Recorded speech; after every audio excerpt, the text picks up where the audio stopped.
Munculnya kasus baru gagal ginjal akut pada anak membuat Badan Pengelola Obat dan Perkembangan penyidikan kasus gangguan ginjal akut pada anak sudah bergabung. Pemusnahan ini merupakan tindak lanjut dari perluasan sampling YF dan PTU. tarif peredaran obat sirup penurun panas tersebut. Salah satunya di pasar Perkenalkan, nama saya Siti Amalia Arzadi dengan NIM 241105002. Perkenalkan, nama saya Nimas Maulidasari dengan NIM 241105040. Perkenalkan, nama saya Afina Sersabila dengan NIM 241105010. Perkenalkan, nama saya Cindy Hikmatuliskia dengan nomor NIM 241105036.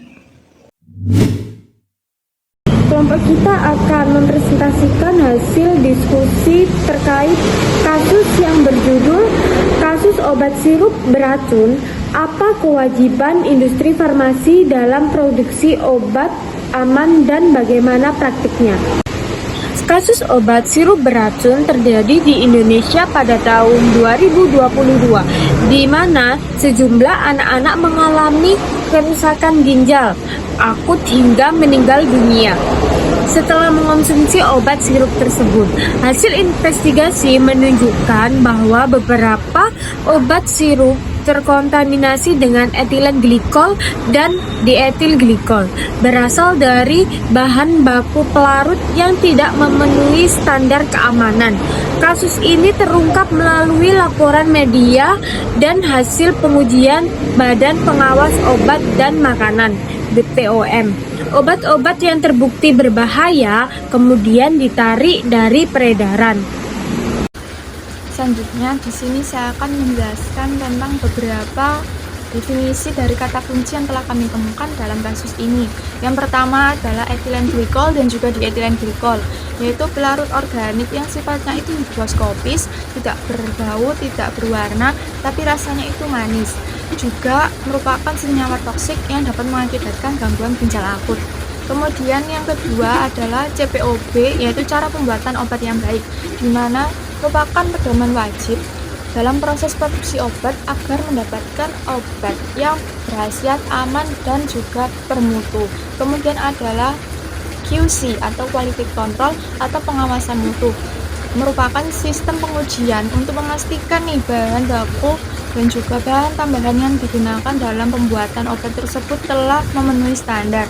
Kemudian adalah pharmacovigilance, yaitu kegiatan pemantauan keamanan obat setelah obat itu diedarkan di masyarakat.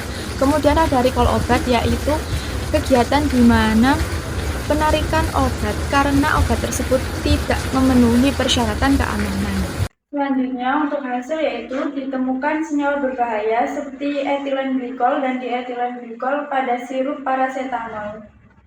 Kasus tersebut tentunya melanggar undang-undang sebagai berikut. Yang pertama, Undang-Undang Nomor 17 Tahun 2023 Pasal 138 Ayat 2 yang berbunyi setiap orang dilarang mengadakan, memproduksi, menyimpan, mempromosikan dan atau mengedarkan sediaan farmasi yang tidak memenuhi standar dan atau persyaratan keamanan, khasiat, kemanfaatan dan mutu. UU Nomor 17 Tahun 2023 Pasal 435 yang berbunyi setiap orang yang memproduksi atau mengedarkan sediaan farmasi dan atau alat kesehatan yang tidak memenuhi standar dan atau persyaratan keamanan, khasiat, kemanfaatan dan mutu sebagaimana dimaksud dalam Pasal 138 Ayat 2 dan Ayat 3 dipidana dengan pidana penjara paling lama 12 tahun atau pidana denda paling banyak 5 miliar rupiah. UU Nomor 8 Tahun 1999 tentang perlindungan konsumen Pasal 4 huruf A yang berbunyi hak atas kenyamanan, keamanan, dan keselamatan dalam mengonsumsi barang dan atau jasa. UU Nomor 8 Tahun 1999 tentang Perlindungan Konsumen Pasal 8 Ayat 1 huruf A yang berbunyi pelaku usaha dilarang memproduksi dan atau mengedarkan barang dan atau jasa yang tidak memenuhi atau tidak sesuai dengan standar yang dipersyaratkan dan ketentuan peraturan perundang-undangan. Selanjutnya, UU Nomor 8 Tahun 1999 tentang Perlindungan Konsumen Pasal 8 Ayat 4 yang berbunyi pelaku usaha melakukan pelanggaran pada ayat 1 dan ayat 2 dilarang memperdagangkan barang dan atau jasa tersebut serta wajib menariknya dari peredaran. Jadi didapatkan diagram alir dari kasus ini sebagai berikut.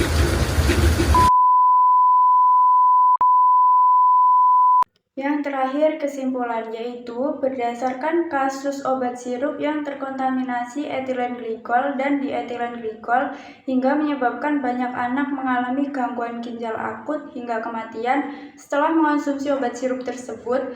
Hal ini telah melanggar Undang-Undang Nomor 17 Tahun 2023 Pasal 138 Ayat 2. Sehingga pelaku dijatuhi hukuman pidana penjara paling lama 12 tahun dan denda sebesar 5 miliar rupiah sesuai Undang-Undang Nomor 17 Tahun 2023 Pasal 435.